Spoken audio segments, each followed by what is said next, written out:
به نام خداوند جان و خرد که از این برتر اندیشه بر نگذرد. به نام سروشان این سرزمین که نامش نهادند ایران زمین. ای برادر قصه چون پیمانه است، معنی اندر وی به سان دانه است. دانه معنی بگیرد مرد عقل، ننگرد پیمانه را گرگشت نه. ما میخوایم امروز راجع به اساطیر صحبت کنیم. اسطوره ها از کجا میان؟ آیا تموم شدن یا هنوز هستن؟ و پیشرفت علم باعث شده که اونا از بین برن یا پررنگتر بشن یا کم رنگتر بشن، یا ببینیم مثلا میخوایم به مرور ببینیم چه اتفاقی براشون افتاده. اساطیر میراث معنوی ما هستن، میراثی که از گوشه از فرهنگ ایران هست که آخرش هنوز مشخص نیست. دکتر کزازی یک توصیف زیبایی داره از این بخش و میگن که دریای ناپیدای فرهنگ ایران. جستجو در اسطوره ها و باورهای اساطیری در واقع یک راهی هست به عمق اندیشه ها و جهانبینی ملت ها و اقوام و مردم مختلف که نشون دهنده این هست که چه پیوندهایی با هم داشتن و چه پیوندهایی با طبیعت داشتن، با محیط اطرافشون داشتن و چه تأثیراتی از اونها میگرفتن و چطور در موردش فکر میکردن و همه اینا هست که اسطوره رو میسازه و به وجود میاره. یه نکته که خیلی مهمه اینه که اساطیر نشون دهنده فرهنگ و نحوه تفکر مردم یک سرزمین هستن که از دوران کهن میان و حرفهای زیادی برای گفتن دارن. به قول خانم دکتر آموزگار توصیفی که کردن این بود که جایی که تاریخ و باستان شناسی سکوت میکنه، اسطوره شروع به صحبت میکنه و این خیلی جالب هست. اسطوره واقعیت فرهنگی بسیار پیچیده‌ای داره که میشه از دیدگاه‌های گوناگون اون رو مورد بررسی و مطالعه قرار داد. جامعه شناسان، قوم شناسان، دین پژوهان، همه اونها برای مطالعه بهتر و شناخت مردم میان و از اسطوره کمک میگیرن. حالا واژه علمیش هم میتولوژی هست که ازش استفاده میشه، یعنی اگر خواستید بیشتر بدونید باید میتولوژی رو در واقع جستجو بکنید. این هم باید اشاره کرد که اسطوره در واقع خاستگاه عواطف بشر هست و اون بخش استیصال بشر که اومده و به قشنگی اون رو برای خودش حل کرده. نیاکانمون طی هزاران سال پیش یه سری چیزها براشون مجهول بود. خیلی چیزها که برای ما الان میبینیم عادی هست. ما الان از سیل تعجب نمی کنیم، از رعد و برق تعجب نمی کنیم، از طلوع و غروب خورشید تعجب نمی کنیم، ولی این چیزی که برای ما الان خیلی عادی شده و عادی هست برای اونا یک چیزهای بسیار پیچیده‌ای بوده و بهش فکر می‌کردن و متعجب بودن. این گوی نورانی که در آسمان هست کجا میره و جهان تاریک میشه، بعد شب ماه رو میدیدن، این ماه کوچیک میشد، بزرگ میشد، کامل میشد، یا میدیدن که فصلها تغییر میکنه و بارون میاد، سیل میاد، خشکسالی هست. همه اینا براشون جای تعجب داشت که چه اتفاقی داره میفته و پیش خودشون فکر میکردن یک خدای خشمگینی در آسمان ها هست که داره بهشون میترسونتشون و میومدن برای خودشون خدایان و حالا باورها و چیزای جداگانه‌ای درست میکردن تا بتونن اینا رو مدیریت، ترس خودشون رو در واقع مدیریت بکنن. ما در تصاویر غارها، حالا چه در غارهای لاسکو، آلتامیرا یا همین غارهایی که نقوش روی سنگ توی لرستان خمین توی ایران خودمون که حتی قدمتش بیشتر هم هست میبینیم، انقدر قشنگ اومدن و دغدغه‌های ذهنیشون رو اونجاها پیاده کردن، ترس‌هاشون رو. خیلی جالب هست که ما اینا رو داریم به عینه میبینیم و میتونیم تا حدودی ارتباط برقرار کنیم و از ترس‌هاشون با خبر باشیم. یه چیز خیلی جالبه اینه که شاید مردم در دوره باستان چند هزار سال پیش نمیدونستن با چه چیزی طرفن و اون منطق گسترده‌ای که الان ما داریم رو نداشته باشن، ولی آدم‌های بسیار اندیشمندی بودن، اندیشه می‌کردن در مورد اطراف، طبیعت، اتفاقاتی که داره میفته و همین باعث می‌شد که ما الان ازشون به عنوان انسان‌های اندیشمند یاد بکنیم، یا همون حالا در اصطلاح باستانشناسی هموساپینس، انسان هوشمند. مثل همه اسطوره‌ها، اساطیر ایرانی هم قدمت طولانی دارن و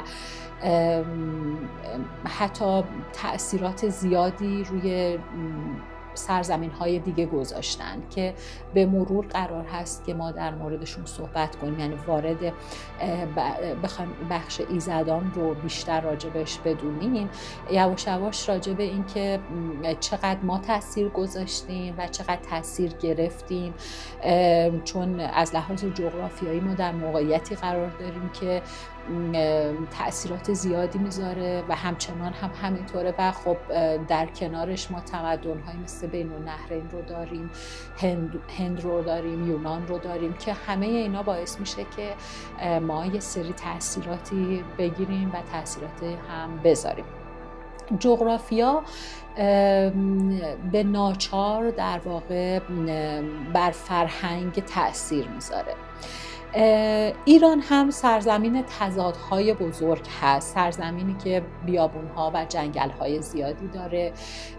ما در قلب ایران، در مرکز ایران 2 کویر بزرگ داریم، در شمال ایران جنگلها و دریای کاسپین هست که آب و هوای گرم و مرطوبی داره، در جنوب ایران هم همینطور و این پوشش گیاهی و شرایط جغرافیایی و زمین شناختی در واقع باعث شده که تفکرات مختلفی وجود داشته باشه. یه مثالی بخوام براتون بزنم از این چیزی که دارم میگم این هست که مثلا تولد ایزد مهر رو اونایی که ساکن کوهستان هستن از دل سنگ میدونن، چون طلوع خورشید رو از پشت کوه ها میبینن، یعنی از پشت کوه خورشید طلوع میکنه و تولد ایزد مهر که حالا بیشتر راجبش صحبت خواهیم کرد. ولی اونایی که ساکن دریا هستن طلوع و غروب خورشید رو از پشت، یعنی از دریا میبینن، از جانب دریا میبینن و فکر میکنن که ایزد مهر رو آبها متولد کرده. برای همین تأثیر میذاره دقیقاً جغرافیا روی مدل فکر کردن ما که نسبت به یک پدیده واحد چقدر میتونیم متفاوت فکر بکنیم. از اونجایی که جغرافیا روی فرهنگ تأثیر میذاره، ما گوناگونی فرهنگ و اقوام رو در ایران داریم میبینیم که شاید به جرئت بشه گفت که یکی از پر اقوام ترین سرزمین ها در جهان هستیم. اقوام گوناگون زیر یک آسمان دارن با هم زندگی میکنن و خب همین خب همه اینها تفکرات مختلفی دارن و نگرش های متفاوتی دارن و تأثیر میذاره که خب همه اینا باعث میشه که اسطوره های مختلفی رو هم در واقع بخوان پدید بیارن.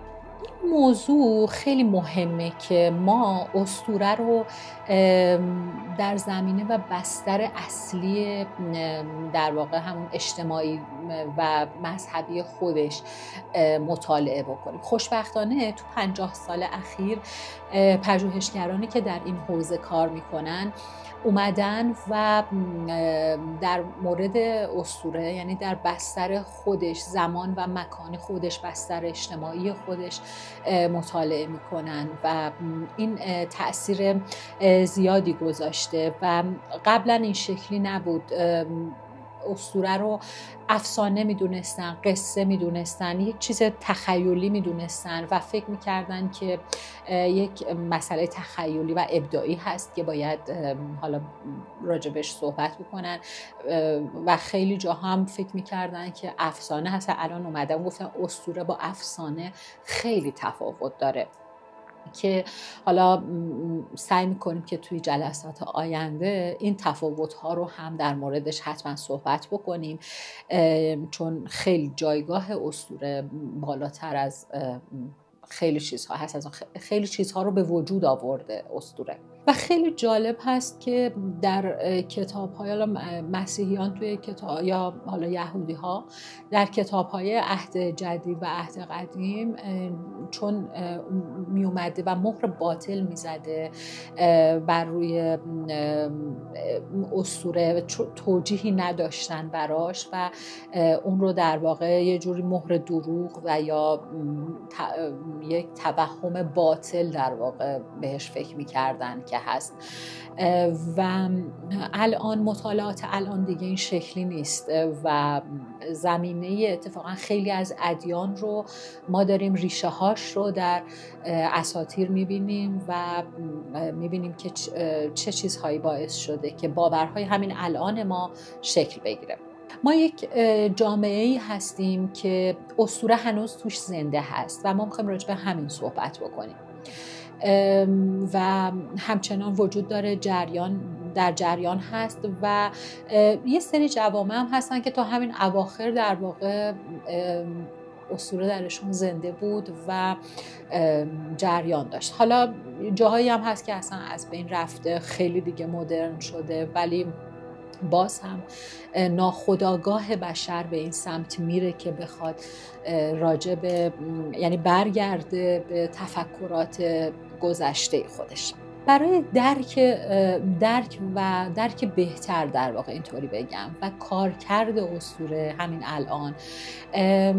یه مثال هایی هست از رفتارهای افراط و تفریطی که همچنان در استرالیا و کنگو میبینیم وجود داره و حالا خیلی مثال های دیگه هم وجود داره. این جاها یه مقدار پررنگ‌تر هست که همین باعث میشه که در واقع یک سری رفتارهای افراطی به وجود بیاد در بین جوامع بومی و حالا جدیداً هم یه سری فیلم‌هایی رو می‌بینیم که توی مثلا مجلس از کشورهای آسیای شرقی یه سری حالا چیزهایی هست که دیده میشه و شاید ما بهشون میخندیم، جوک درست میکنیم، ولی برای اونا اصلا خنده‌دار نیست، جز باورهای قومیشون هست و نهادینه شده هست، جز فرهنگشون هست و بهش هم احترام میذارن و برای ما عجیبه.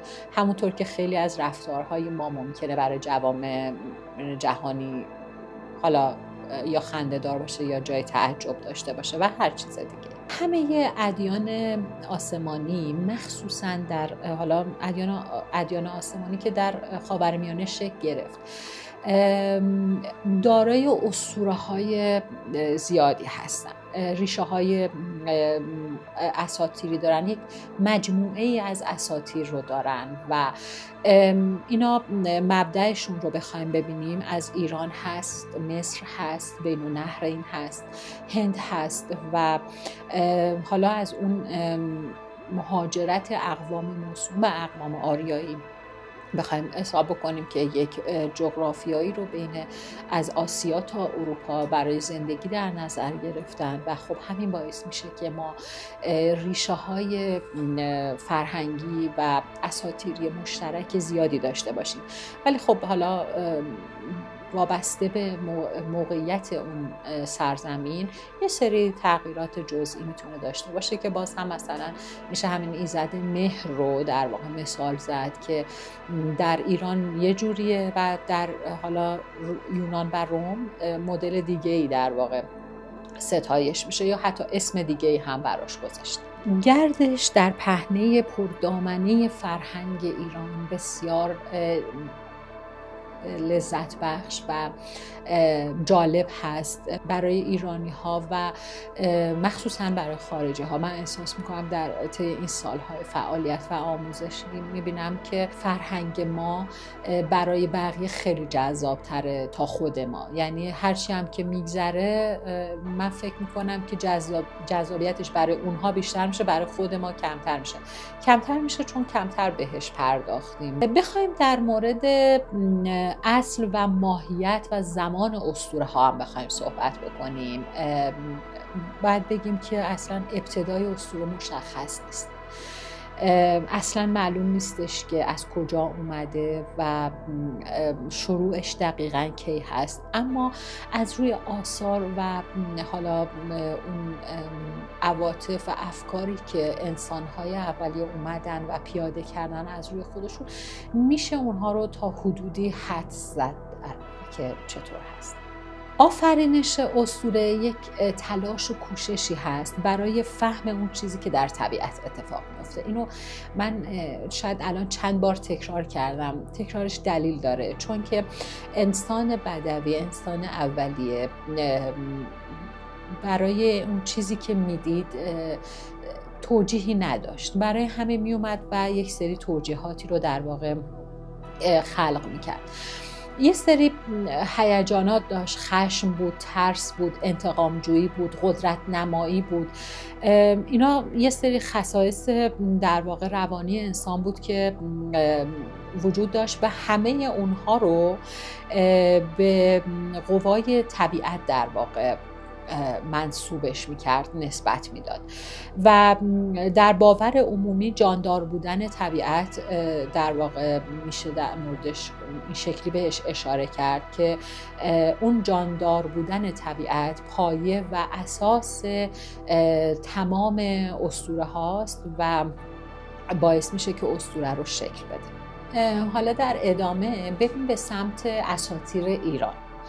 یه نکته یا ویژگی مهم و عمده‌ای که اساطیر ایران دارن ثانویتش هست.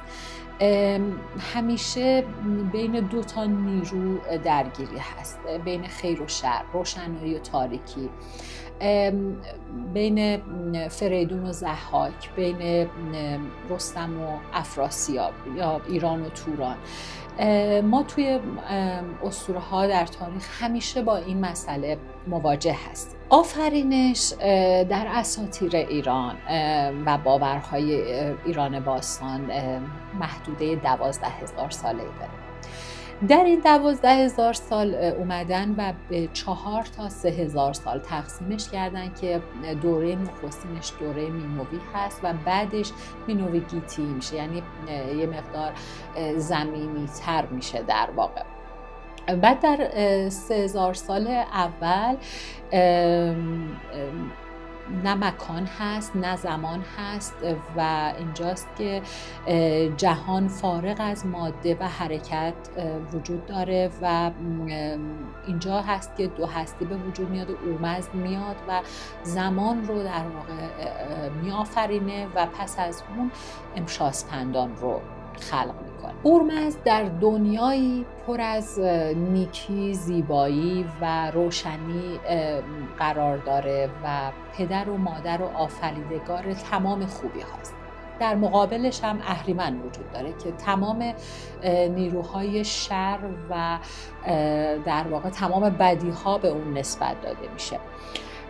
هر چقدر که اورمزد خردمند هست، اندیشمند هست، اهریمن بیخرد هست، تاریک اندیش هست و همه اینا تمام صفت‌های خوب در واقع که برای اورمزد هست، نقطه خلافش برای اهریمن هست. بعد از زمان در واقع بخوایم بگیم که نخستین آفریده اورمزد به حساب میاد، امشاسپندان آفریده میشن.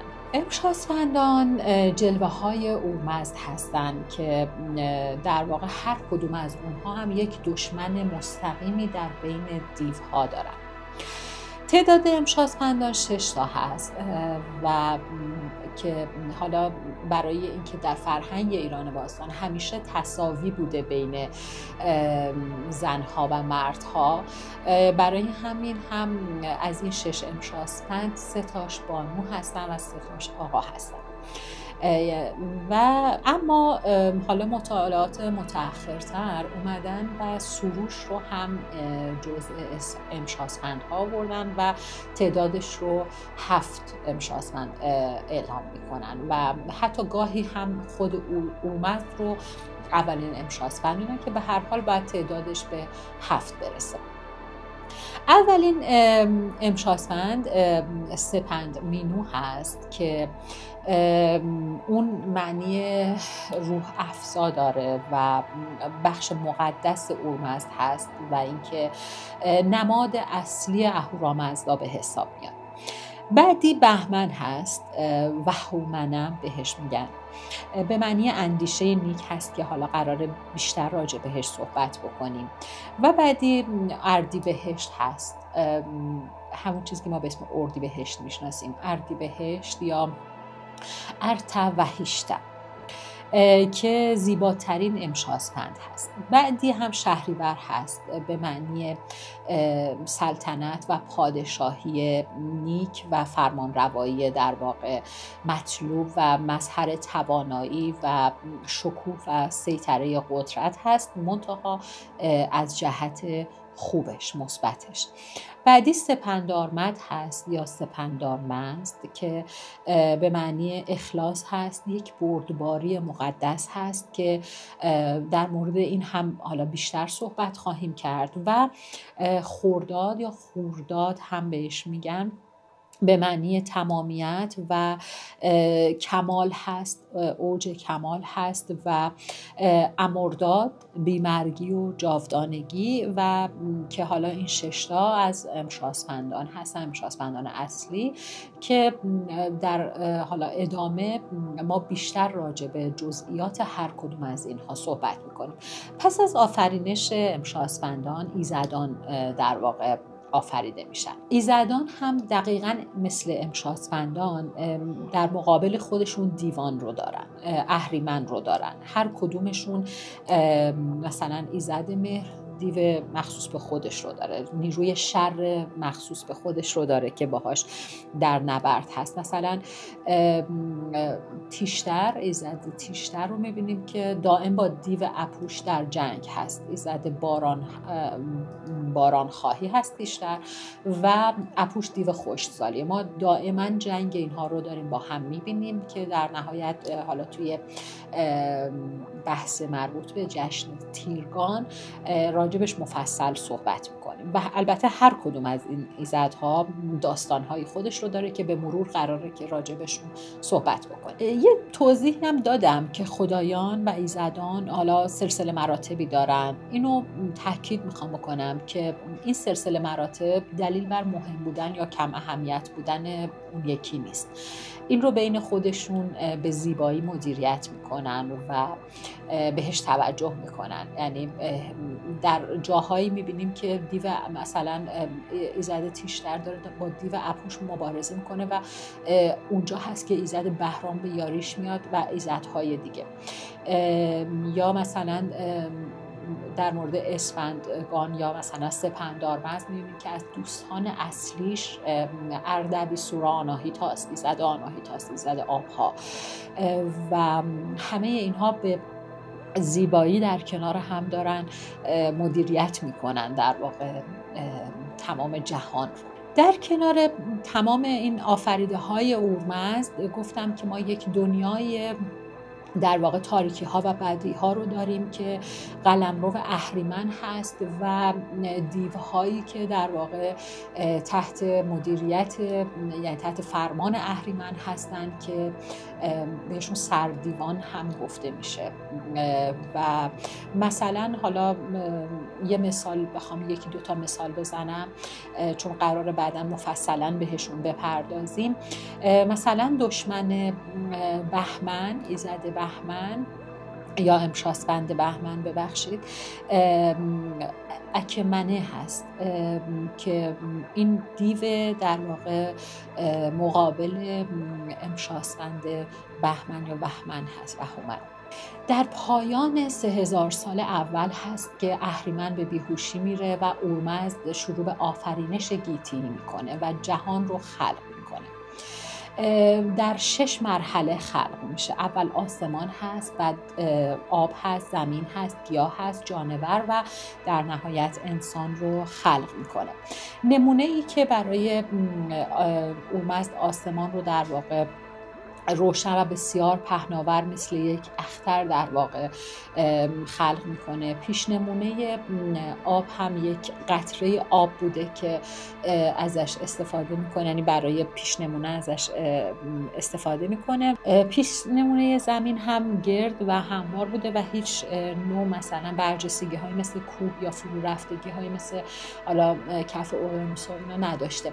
و خیلی جالبه که این گرد بودن زمین که هنوز هم حالا بحث داغ روز هست، هزاران سال پیش برای ما حل شده بود. پیشنمونه گیاهیش هم حالا به صورت یک شاخه گیاه هست که خلق شده و تمام اینا رو در جلسات بعدی راجبش با جزئیات بیشتری صحبت خواهیم کرد. پایان 3000 سال دوم و آغاز 3000 سال اول همزمان میشه با یورش دومی که اهریمن داره و همینطور نخستین زوج بشر که مشی و مشیانه باشن و این 3000 سال در واقع مربوط به این داستان هست. همینطور که این داستان نخستین زوج بشر مطرح میشه، فرزندان نخستین زوج بشر هم در مورد صحبت میشه و بعد ما پیشدادیان رو داریم، پهلوانان رو داریم و کیانیان رو داریم که قرار مفصلا راجع بهشون صحبت بکنیم و برای جلسات بعد کلی داستان داریم که قرار 3000 سال اول رو واضح بگیم که داستانش چی بوده، اصلا چه اتفاقی افتاد. ما این که میگیم یورش دوم اهریمن، یورش اولش کی بوده و چه اتفاقی افتاده، چه جوری مدیریت کرده اورمزد این قضیه رو و به اونا میپردازیم. امیدوارم که همراه باشید.